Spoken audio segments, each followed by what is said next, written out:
বিসমিল্লাহির রহমানির রহিম। আসসালামু আলাইকুম, welcome back to my channel. আজকে আমি রান্না করব লাউ শাক দিয়ে কাঁঠালের বিচি নিরামিষ ভাজি। তো তার জন্য এখানে আমি লাউ শাকটাকে কেটে বেছে নিয়েছি আর কাঁঠালের বিচিটাকে ধুয়ে পরিষ্কার করে নিয়েছি। লাউ শাকের ডাঁটাগুলো একটু ধুয়ে পরিষ্কার করে নিয়েছি। এখানে পেঁয়াজ আর কাঁচামরিচ কেটে নিয়েছি আর একটু রসুন থেতো করে নিয়েছি। এখানে গরম পানি দিয়ে লবণ হলুদ দিয়ে একটু সিদ্ধ করে এবার দিয়ে দিব কেটে রাখা কাঁঠালের বিচিগুলা, দিয়ে একটু পরে দিয়ে দিব লাউ শাকের ডাঁটাগুলা, একটু ঢেকে দিব। এবার ঢাকনাটাকে খুলে একটু নেড়ে চেড়ে মিশিয়ে দিব।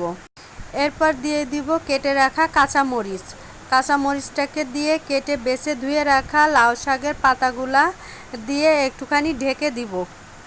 তারপর আবার ঢাকনাটাকে খুলে লাউ শাকের পাতা, ডাঁটা আর কাঁঠালের বিচির সাথে আবার একটু নেড়ে চেড়ে মিশিয়ে দিব। এবার একটা ফ্রাই প্যানে একটু তেল দিয়ে কুচানো পেঁয়াজ আর থেতো করা রসুন দিয়ে হালকা বাদামি কালার করে ভেজে নিয়ে এবার ওই সিদ্ধ করা লাউ ডাঁটা আর কাঁঠালের বিচির ভিতর দিয়ে আবার একটু ঢেকে রেখে দিব।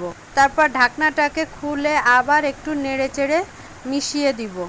তো হয়ে গেল কম তেল মশলায় লাউ শাক ভাজি। কাঁঠালের বিচি দিয়ে লাউ শাক এইভাবে করে ভাজি করলে খেতে দুর্দান্ত হয়। আর এখন কাঁঠালের সিজন, কাঁঠালের বিচি সবার ঘরে কম বেশি থাকে। তো আপনারা এরকম সবাই একটা ভাজি করে খেয়ে দেখবেন আর সবাই লাইক কমেন্ট শেয়ার করবেন। সবাই ভালো থাকবেন। আল্লাহ হাফেজ।